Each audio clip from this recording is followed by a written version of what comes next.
கதைச்சரம் நேயர்களுக்கு அன்பான வரவேற்புகள்.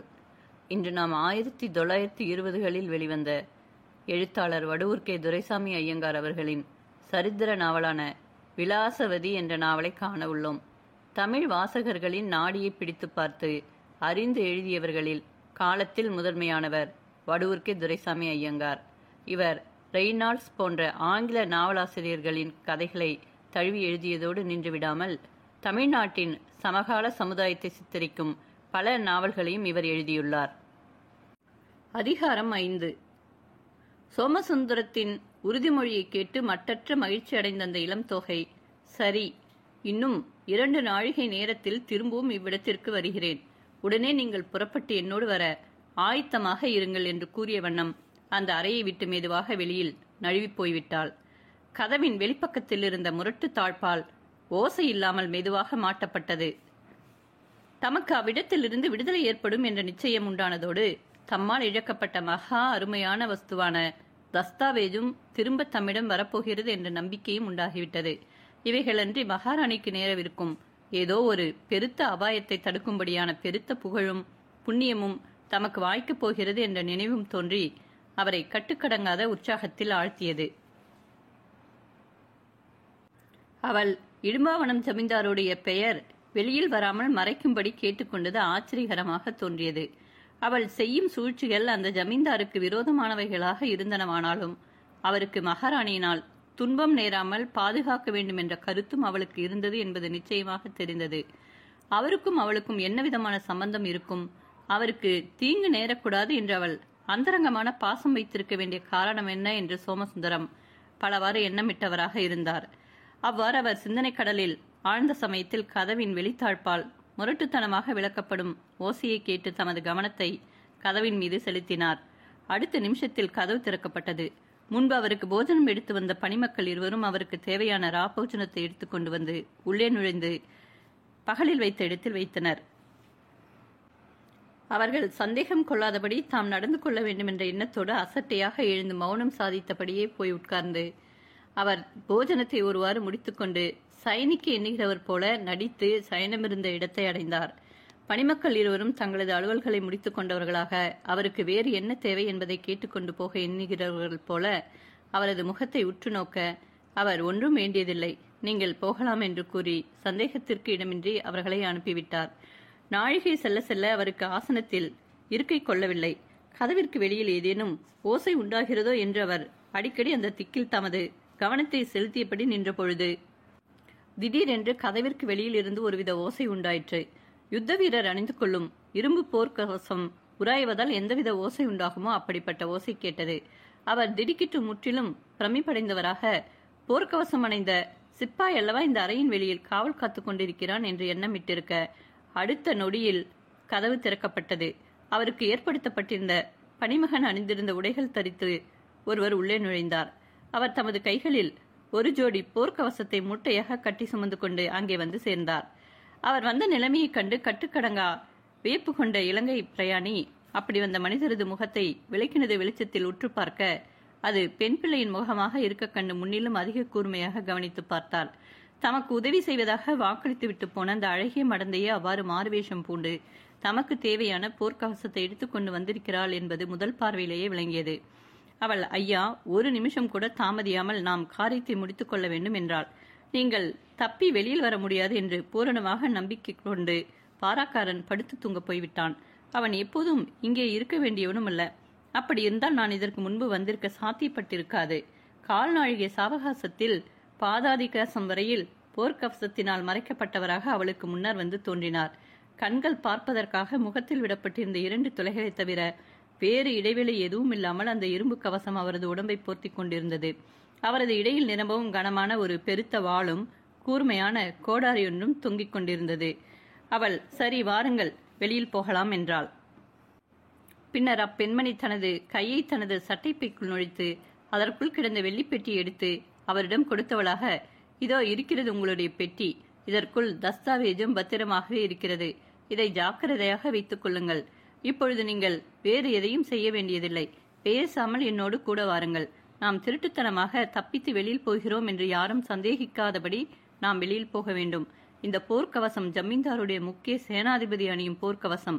அந்த சேனாதிபதி இப்பொழுது போஜனம் செய்து கொண்டிருக்கிறார். ஆகையால் இப்பொழுது நாம் வெளியில் போனால் சேனாதிபதி தான் ஏதோ அவசர காரியமாக வெளியில் போகிறார் என்று வெளியில் இருக்கும் பாராக்காரர்கள் நினைத்துக்கொண்டு சும்மா இருந்து விடுவார்கள். ஆகையால் நீங்கள் கம்பீரமாக நிமிர்ந்து சந்தேகத்திற்கு இடமல்லாமல் சாதாரணமாகவே வாருங்கள், அவ்வளவுதான், மற்றவைகளை நான் பார்த்து கொள்கிறேன் என்று கூறினாள். உடனே இருவரும் அந்த விடுதியை விடுத்து வெளியில் வந்தனர். அந்த மடந்தை அதன் கதவை மூடி தாளிட்டு பூட்டி அதன் திறவுகோலை எச்சரிக்கையாக தனது சட்டைப்பைக்குள் வைத்துக் கொண்டவளாக அவருக்கு வழிகாட்டியபடி முன்னால் நடக்கலானாள். சோமசுந்தரம் பின்னால் நடந்து சென்றார். இருள் அந்த பிரகாரத்தில் நிறைந்திருந்ததாகையால் நமது போலீஸ் சேனாதிபதியும் போலி பணிமகனும் அந்த இருளில் ஆடம்பரமாக சென்றதை அங்கிருந்த பாராக்காரர்கள் கண்டு சேனாதிபதி தமது ஏவலனோடு செல்கிறார் என்று எண்ணிக்கொண்டு எழுந்து தம் தம் ஸ்தானத்தில் விழிப்பாகவும் முடுக்காகவும் நின்றனர். அவ்வாறு சென்ற இருவரும் வேஷதாரிகள் என்ற சந்தேகமே அவர்களுக்குள் எவருக்கும் உண்டாகவே இல்லை.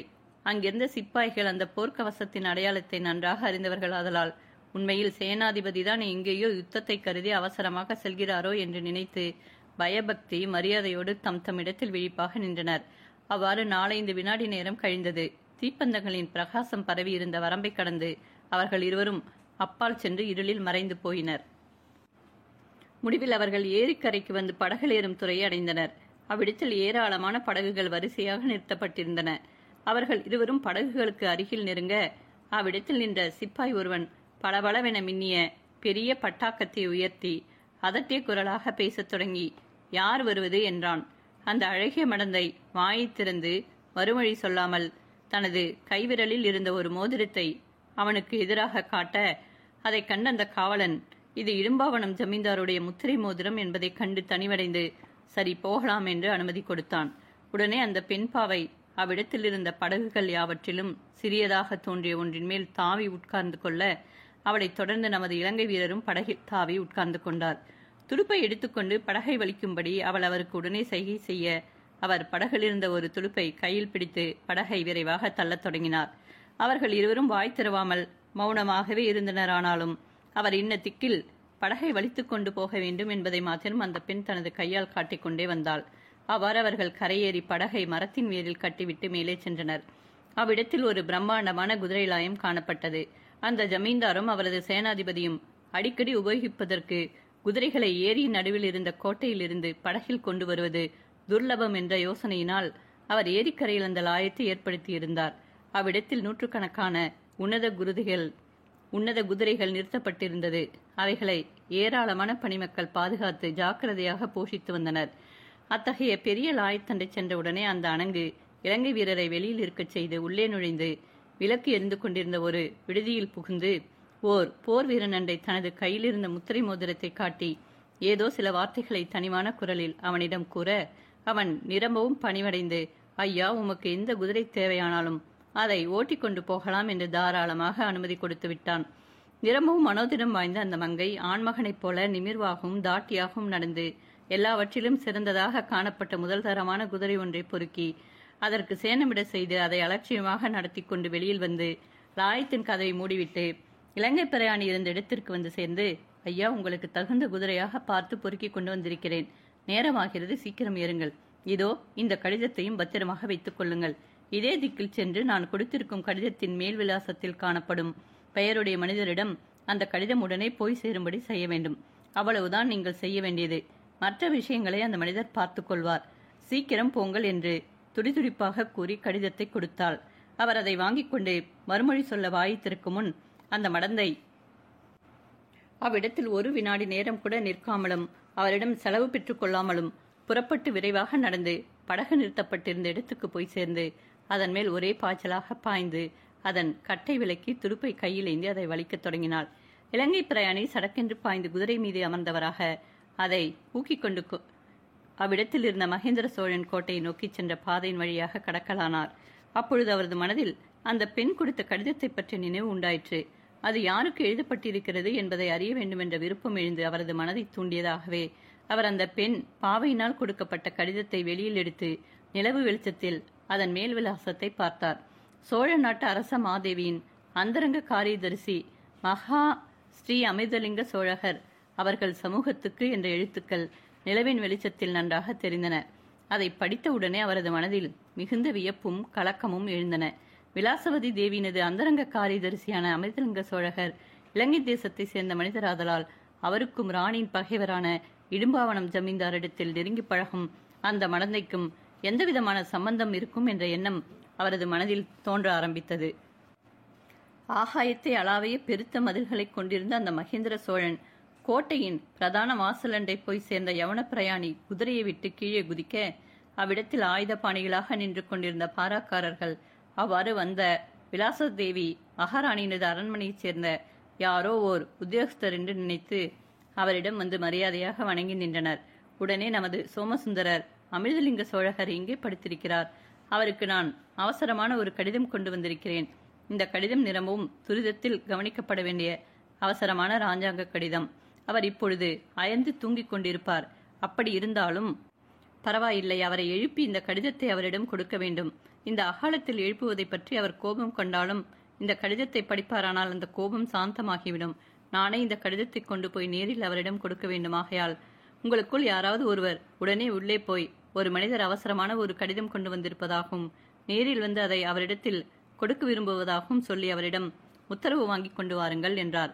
நீங்கள் உள்ளே வரலாம், நான் உங்களை அவருடைய விடுதிக்கு அழைத்து கொண்டு போகிறேன் என்று கூறிய பாராக்காரன், கொஞ்ச நேரம் அந்த விடுதியின் வாசலில் நில்லுங்கள், நான் முதலில் உள்ளே போய் சங்கதியை தெரிவித்து அவருடைய அனுமதியை பெற்றுக்கொண்டு வருகிறேன், வாருங்கள் போவோம் என்று கூறிவிட்டு சென்றான்.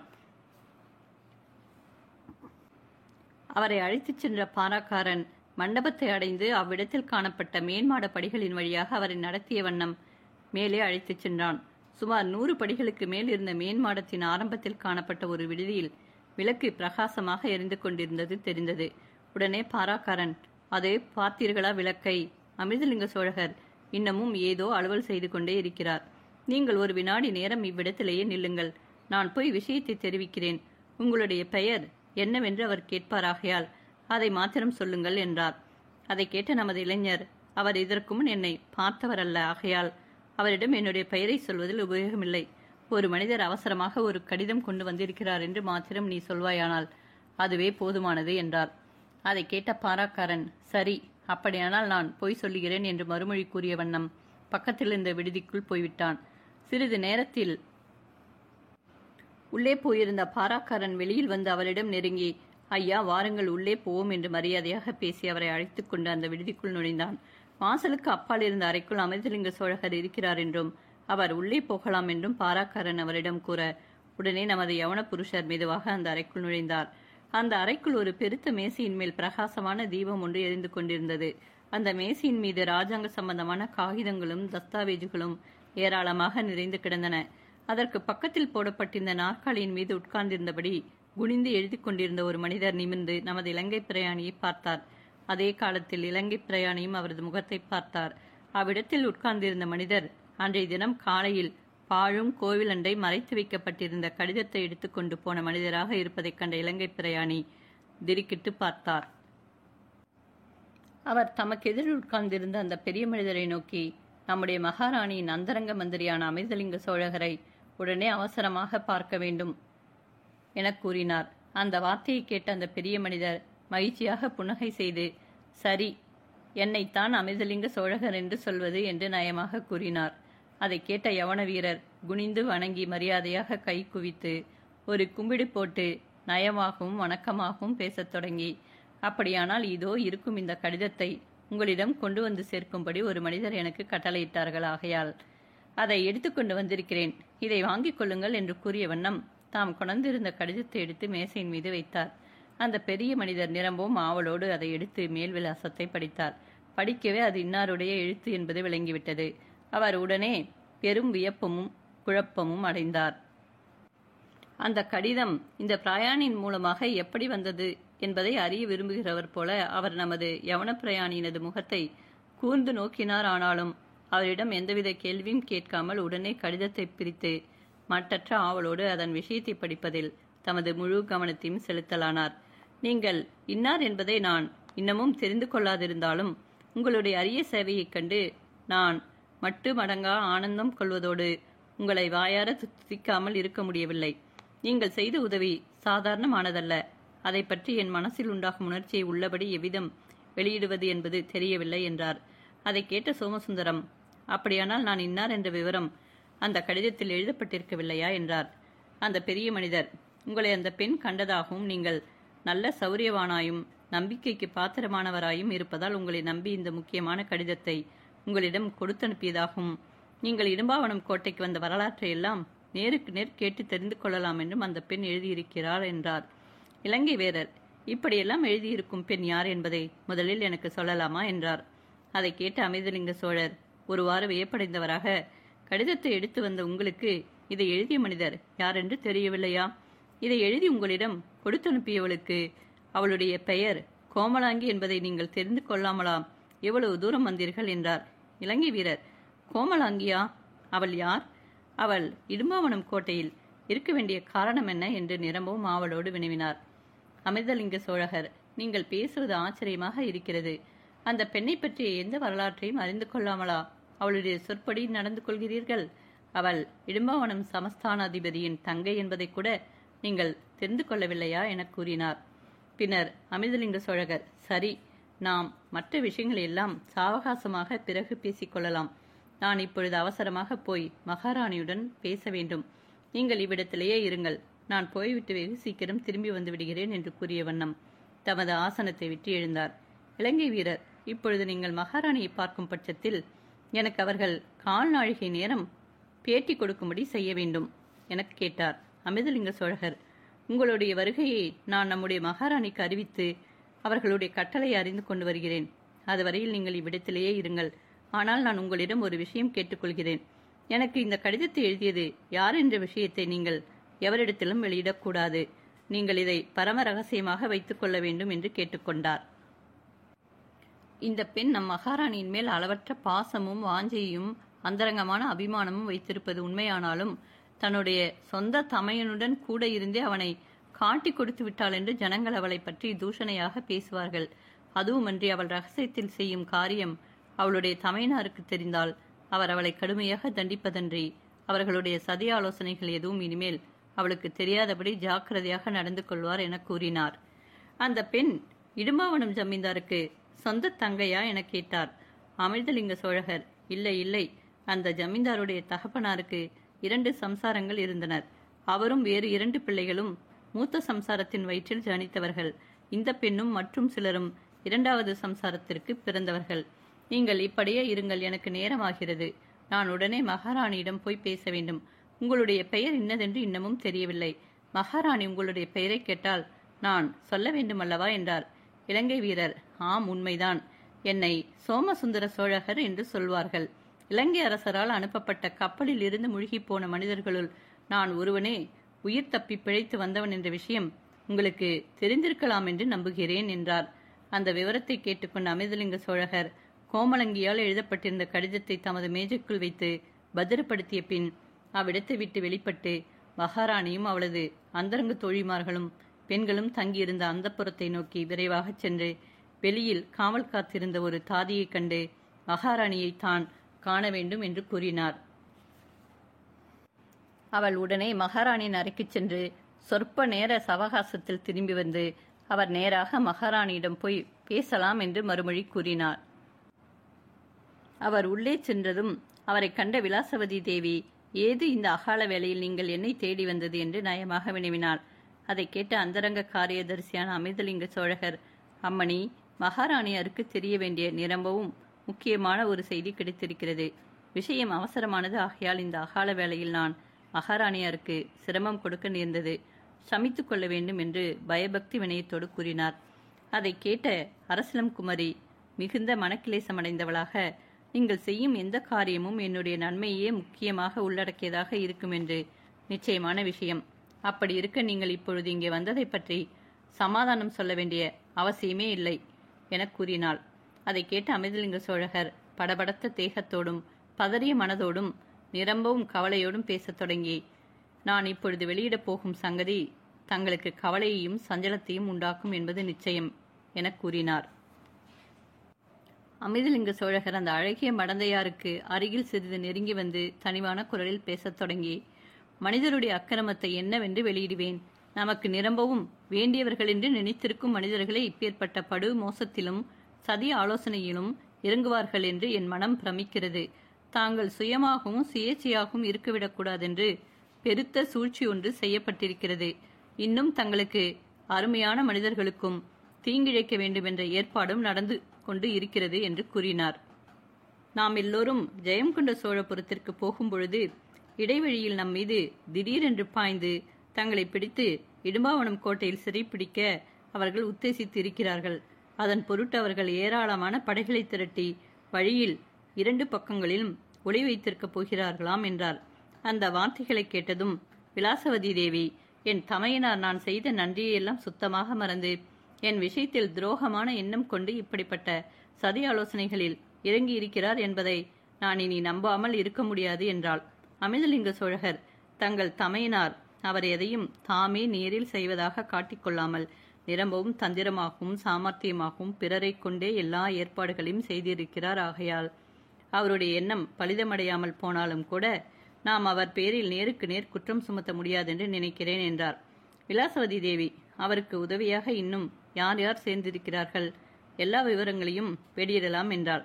அமிர்தலிங்க சோழகர், நாம் இன்றைய தினம் அவசரமான ஒரு காரியத்தை உத்தேசித்து இங்கே வந்திருக்கிறோம் என்பதும் நாளைய தினம் காலை 10 நாழிகைக்கு மேல் புறப்பட்டு ஜெயங்கொண்ட சோழபுரம் போய் அவ்விடத்தை விட்டு புறப்பட்டு காவிரி கரையை கடந்து வீராணம் கோட்டைக்கு போகிறோம் என்ற சகலமான ஏற்பாடுகளும் நம்முடைய பகைவர்களுக்கு தெரிந்திருக்கின்றன. அந்த விவரங்களை நாம் நேற்று பகலில்தானே முடிவு செய்தோம். அந்த விவரம் இவர்களுக்கு இவ்வளவு சீக்கிரத்தில் எப்படி எட்டியிருக்கும் என்பதுதான் என் மனதில் அளவற்ற ஆச்சரியத்தை உண்டாக்குகிறது. நம்மிடத்தில் அந்தரங்கமாக இருக்கும் யாரோ ஒருவர் பகைவருடைய உள்ளாளாக இருக்க வேண்டும் என்ற எண்ணமே என் மனதில் உறுதியாக படுகிறது. பல நாளைய திருடன் ஒரு நாள் எப்படியும் பிடிபடுவான் என்பது போல அந்த உள்ளால் எப்படியும் சீக்கிரம் அகப்பட்டுக் கொள்வது நிச்சயம். அதை நாம் இப்பொழுது விட்டு முக்கியமான விஷயத்தை கவனிப்போம். நாம் இந்த கோட்டையை விட்டு புறப்பட்டு ஜெயங்கொண்ட சோழபுரத்துக்கு போய் சேரும் முன் நம்மேல் பாய்ந்து மகாராணியையும் மற்றும் சிலரையும் சிறைப்பிடித்து விட வேண்டும் என்ற ஏற்பாடு செய்யப்பட்டிருக்கிறது. அதற்காக காண்டாவனம் ஜமீன்தார் நியமிக்கப்பட்டிருக்கிறாராம். அவர் தம்மிடமுள்ள ஏராளமான போர் வீரர்களை திரட்டி கொண்டு வந்து நடுவழியிலுள்ள காடுகளில் மறைந்து கொண்டிருக்க வேண்டும் என்றும் சமயம் பார்த்து அவர்கள் நம்மேல் பாய்ந்து அமுக்கி விடுவதென்றும் அவர்கள் தீர்மானித்திருக்கிறார்கள்.